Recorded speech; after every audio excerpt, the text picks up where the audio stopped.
ये मेरा आखिरी शो है आप लोगों के साथ।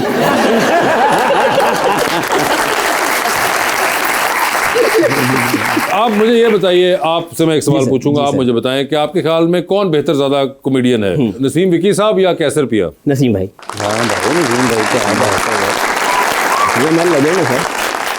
नसीम भाई हमारे उस्ताद हैं, सबके हम बहुत सो के उस्ताद अच्छा, हैं। ये बताएं सखावत नाज बेहतर है कि कैसर पिया? कैसर पिया।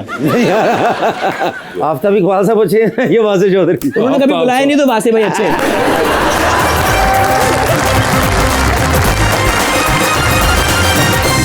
वेलकम बैक जी रबानिया। जो वेरियस सिंबलिज्म की आपने बात की, आपको लगता है कि आर्टिस्ट अगर सिंबल्स के थ्रू या कोई इनडायरेक्ट मैसेज देना चाह रहा हो तो सोसाइटी में चेंज आ सकता है? बिल्कुल आ सकता है, क्यों नहीं आ सकता है, क्योंकि बहुत सारी चीज़ें आप कहना चाह रहे होते हो और लोग सुनना भी चाह रहे होते हैं और देखना भी चाह रहे होते हैं, मगर बिकॉज ऑफ कल्चरल और सोसाइटल नॉर्म्स या रीजनिंग की वजह से आप उसको दिखा नहीं सकते हो उतना डायरेक्टली।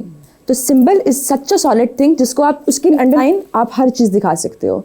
आप सटल कर देते हो उसकी इंटेंसिटी को, मगर आप अपना मैसेज कन्वे कर सकते हो। आप इसमें झूठ नहीं बोल रहे हो, आप सच्चाई छुपा नहीं रहे हो, मगर जो आपके पास है वो आप किसी और चीज़ को ज़रिया बना के प्रेजेंट कर रहे हो। तो अगर मैंने प्योरिटी की बात करनी है तो उसके लिए मैं लोटस लेके आ रही हूँ, और अगर मैं डिविनिटी की बात कर रही हूँ तो उसके अंदर मैंने क्रिसेंटम बात लेके आई हूँ, और अगर मैं लाइफ की बात कर रही हूँ देयर सर्टेन फ्लावर्स जो हमारे कल्चर में है, जो हमें पता है कि हम त्योहारों पर लेके आते हैं, वो रोजेज़ है जिस तरह से। अगर अपीयर होगा किसी भी काम में तो आपको पता चलेगा कि it's either related to something love related, positivity related, happiness related, कुछ हैप्पी इमोशन रिलेटेड है उससे, सिंपल अल्फाज में।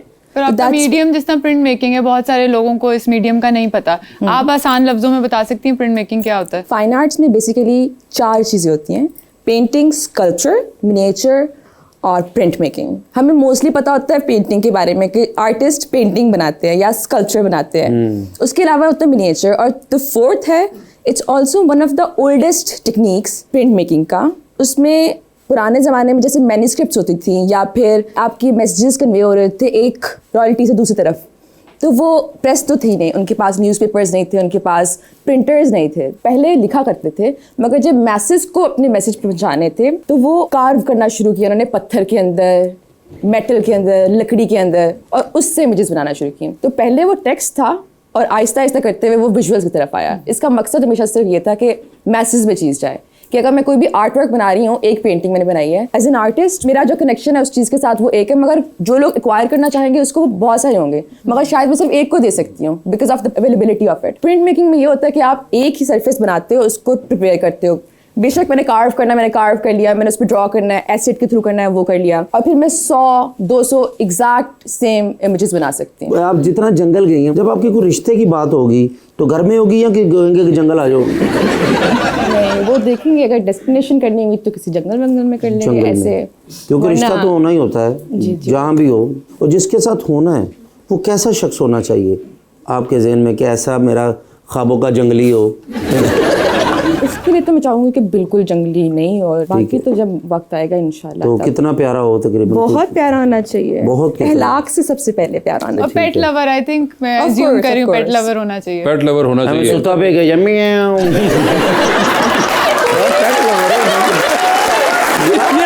किस किस्म का पेट लवर? अच्छा, पेट लवर हो, बहुत ज़्यादा प्यारा होना चाहिए। प्यारा होना चाहिए, सबसे पहले अखलाक अच्छा होना चाहिए, फिर अखलाक अगर अच्छा होगा तो शक्ल में नजर आता है, अगर अखलाक अच्छा नहीं होगा पता चल जाता है, शक्ल पे आने लग जाता है। वैसे मुझे आप जाते जाते बता दें, मुझ में क्या कमी है? नहीं, मैं सोच नहीं रही उस बारे में। अच्छा, सोच भी नहीं जाते? सोच ले दूसरों की फलाह बहबूद के लिए। हाँ, ओके, क्या मैंने सोशल वर्क छोड़ डू दिया सम है। Public service for 2 minutes. लेकिन प्यारा हो, प्यारा हो और अमीर हो, जाहिर सी बात है, तो should be able to match my lifestyle. मैं जो लाइफस्टाइल है वो तो मैच करना चाहिए, जाहिर सी बात है। तो कितना अमीर हो तकरीबन? ये मैं कैसे बताऊंगी कि इतना अमीर होना चाहिए? बिल्कुल वो सही। प्रायोरिटीज में नहीं है, ऑब्वियसली होना चाहिए जिंदगी में। मुझे भी एक लड़की कहती मुझे प्राडो ले दो, मैं कहा पहले मैंने मकान का किराया दे लेंदे फिर मैं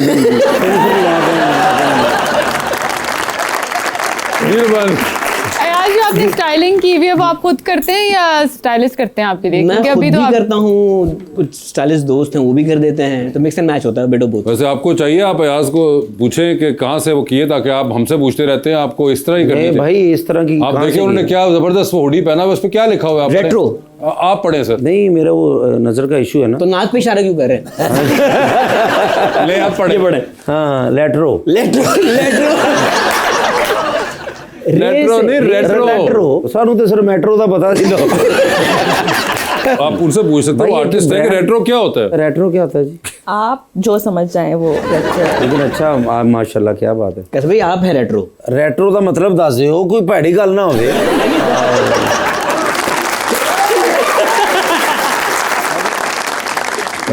classical hit sir, oh my love, क्या बात विंटेज है। रेट्रो, आम उर्दू में कहते हैं कदीम। लेकिन अच्छा है, प्यारे लग रहे हैं माशाल्लाह। आप ये देखें ना इनसे ड्रेसिंग, शूज भी ड्रेसिंग भी नहीं, आज के बाद ऐसे रेट्रो ही किया करूँ मैं। ऐसे रेट्रो करना। आज के बाद मैं रेट्रो ही हूँ, रेट्रो पिया।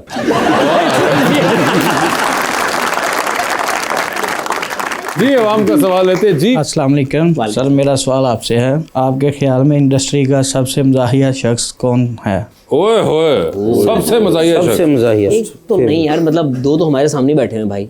वही वाली बात है कि एक गुलदस्ता है, उसमें हर तरह का फूल है। नहीं, ये किसी तो को आपने चमेली बड़ी पसंद कोई आता है। मॉर्निंग शो वाला जवाब दिया मैंने। तो क्या करूं भाई? नाम ले, उन्होंने पूछा आपसे। यार सबसे कोई बढ़िया- आपका फेवरेट तो होगा, ऐसा नहीं कि आपका फेवरेट जो है वही अल्टीमेट वो होगा कि होगा, बट आपकी अपनी चॉइस होगी ना। एक का वाकई में नाम नहीं ले सकता, सच बताऊं। जरा दो ले लें। 3 ले लें। नहीं दो। फिर इफ्तिखार भाई और कैसर भाई। अच्छा यार, वो- नहीं एक और इसलिए तो मैंने 3 कहे अच्छा थे। 3 ले लें। मुझे डर था। 3 नहीं, फिर 4 करने पड़ेंगे। हाँ वासे भाई, नहीं कॉमेडियन की गल हो रही है ना। हाँ वैसे ये भी है। तुसी अपने नु क्यों बेच लिया? नहीं वासे भाई की कॉमेडी अच्छी नहीं है।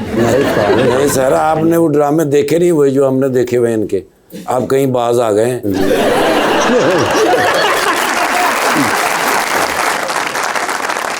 नासिर चिनोडी साहब हैं, इफ्तिखार भाई हैं, कैसर भाई हैं, नसीम भाई हैं, ये सारे हमारे लेजेंड और मुझे बाकी सब पसंद है जेन्युइनली। हाँ मगर आपने एक नाम नहीं लिया, आपका जवाब सही नहीं एक दिया। नाम कैसे आप बताएं वासे भाई, आपका कौन फेवरेट है? बताएं। मेरे एक सोहेल नाम। अहमद। सोहेल अहमद साहब तो सर सर वो तो वन ऑफ अ काइंड है। जी मैम प्लीज। अस्सलाम वालेकुम, मेरा नाम लाइबा अली है और मैं आपसे ये पूछना चाहूँगी कि आपको कभी ऐसा लगा है कि इस फील्ड में कॉमेडी अदाकारों को संजीदा नहीं लिया जाता? ओए इस फील्ड में नहीं, इस दुनिया में ये वाकई अलमिया है। आप जब कॉमेडी के आर्ट से जुड़े होते हैं तो अक्सर लोग आपके काम को मजाक समझ रहे होते हैं। ये काम मजाक नहीं है, हमारा काम है मजाक करना। There is a difference. न सिर्फ पाकिस्तान में बल्कि दुनिया भर में ऐसा होता है। बट आई गेस जेनजी में ये थोड़ा सा रुझान अब तब्दील हो रहा है और वाकई कॉमेडियंस को जो ड्यू रिस्पेक्ट है वो दी जा रही है। और आई गेस इस चीज़ का एहसास लोगों को हुआ है। ये जो कॉमेडियंस होते हैं सिर्फ कॉमेडियंस ही होती है, ये आपके सोशोलॉजिस्ट होते हैं। ये आपकी सोसाइटी में जो कमियां होती हैं, जो बुराइयां होती हैं, वो मिजाज के अंदाज में बयान करते हैं।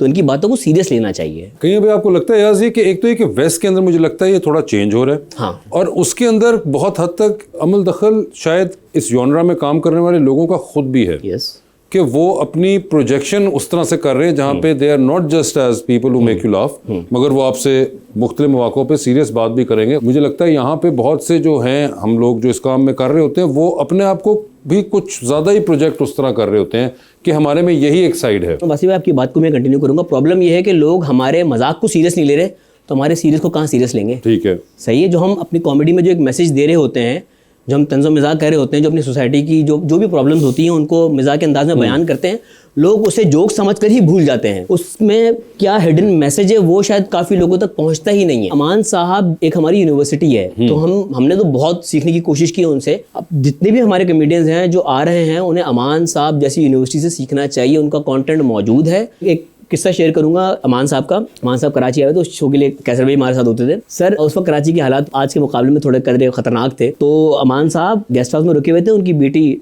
उस वक्त छोटी थी, तो मैं उन्हें पिक करने गया तो उन्हें अपनी बेटी के लिए खिलौने लेने थे। अब मेरी गाड़ी में थे, हम गुजरते हुए उन्होंने कहा कि एटीएम पे रुकना, मुझे पैसे निकालने। तो मैंने कहा नहीं अमान साहब, मेरी तरफ से गिफ्ट है, बहन है हमारी छोटी। उन्होंने कहा नहीं मुझे पैसे निकालने।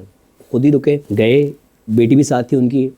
तो एटीएम से निकले तो मेरी बेटी को डांट रहे कि मैंने तुम्हें कहा है मेरे पास पैसे नहीं है, तुम बार बार जिद करती हो खिलौने लेने, ये लेने। उन्होंने डांटते डांटते गाड़ी में बैठे। अब मैं क्योंकि ऑब्वियसली एक एहतराम का वो भी था कि मैं क्या कहूँ कि यार वाकई पैसे ना हो शायद उनके पास, मैं दे दूँ। वो ऑफर करते हुए मुझे, मैं हिचकिचा रहा था। तो थोड़ी देर गाड़ी चलाने के बाद ना मैंने हिम्मत करके कहा कि अमान साहब कोई मसला नहीं है, हमारी बहन है, मेरी तरफ से गिफ्ट है, इसको पैसे नहीं है कोई बात नहीं, हम मिल के कर देंगे ना।